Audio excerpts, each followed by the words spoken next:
साथींनो, आजचा आपला विषय आहे देवाधर्मामुळे जळोते आरोग्य। आम्ही धार्मिक उत्सवास पायी आंधळे बहिरे लुळे पांगळे झालो म्हणून काय बिघडले? देवाधर्माच्या रक्षणासाठी प्राण हाती घेऊन लढणारे आम्ही शूरवीर आहोत, काय समजलात?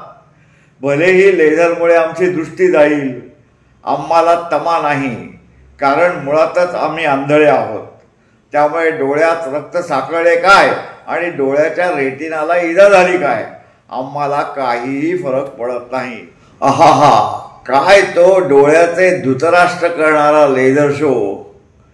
एवढा नेत्रदीपक आहे की तो लोकांना दाखवणे आमचे कर्तव्य नाही काय? त्याशिवाय लोकांमध्ये धर्माभिमान जागृत कसा होईल? म्हणून आम्ही आंधळे झाल्यावरही आम्हा तरुणांचे सळसळते रक्षक धर्मरक्षणासाठी कायम सळसळत राहणार ही काळ्या दगडावरची रेघ आहे। कारण आम्ही देवाधर्मासाठी प्राण घेतलं हाती, शूरवीर सरदार आम्हाला काय कुणाची भीती। दुसरी गोष्ट, ज्यांना साहसी खेळातील थरार कल्पनेत सुद्धा करवत नाही त्यांना दहीहंडीतील थरावर थर रचण्यातील थरार कळणे कठीणच। धोका आहेच, पण तरुणाई अशा धोक्यांना सामोरे जाण्यास केव्हाही सज्ज असते। कारण म्हटलेच आहे, हिम्मते मर्दा तो मदते खुदा। मग आम्हाला कसली चिंता? साक्षात देवच आमचा पाठीराखा आहे। मग त्या देवाची भक्ती करण्यासाठी आम्ही भलेही दहीहंडीच्या थरावरनं खाली पडू, लुळे पांगळे होऊ, आयुष्यभर आई वडिलांसाठी भार झालो तरी काही हरकत नाही।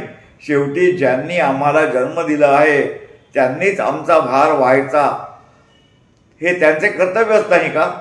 लोक भलेही म्हणतील की वंशाचा दिवा आई वडिलांच्या म्हातारपणची काठी असतो, पण आम्ही म्हणतो की आम्ही आमचे प्राण देवाधर्मासाठी देण्यास अक्षरशः एका पायावर तयार आहोत, तर त्यांनीच आमची काठी व्हावे, हेच जास्त योग्य नाही का?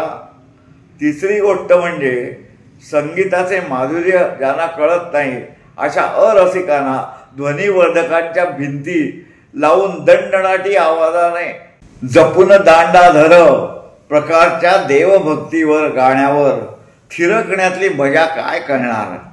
अरे काय तो आवाज, ते शब्द कसे हृदयाची धडकन वाढवतात, अंगाला अचकट विचकट झटके देण्यासाठी दुधनी आणतात। या नाचाने शरीरातील सगळे स्नायू अगदी ढिले होतात। अंगाला शिथिलता देणारा हा व्यायाम प्रकार ध्वनी प्रदूषणाच्या नावाने बोंब ठोकणाऱ्या पर्यावरणवाद्यांच्या लक्षात येणे कठीणच। त्यांच्या अजांचा 12 महिने आम्ही त्रास सहन करतो, मग आमच्या ढोल ताशांचा काही दिवस त्रास सहन केला तर बिघडले कुठे? आणि त्या दणदणाटी आवाजामुळे आमच्यातील समजा काही बहिरे झाले म्हणून काय बिघडले? तसेही नेत्यांच्या अद्याप बहिरेपणाने डोके गहाण ठेवून पाळणे हे तर आमचे कर्तव्यच आहे। त्यासाठी हा बहिरेपणा आम्हाला मदतच करतो। भारतात सर्वात जास्त तरुणांची संख्या आहे आणि आम्ही तरुण बहिरे आणि आंधळे झालो तरच आमच्या राजकारण्यांचा फायदा आहे, नाही का?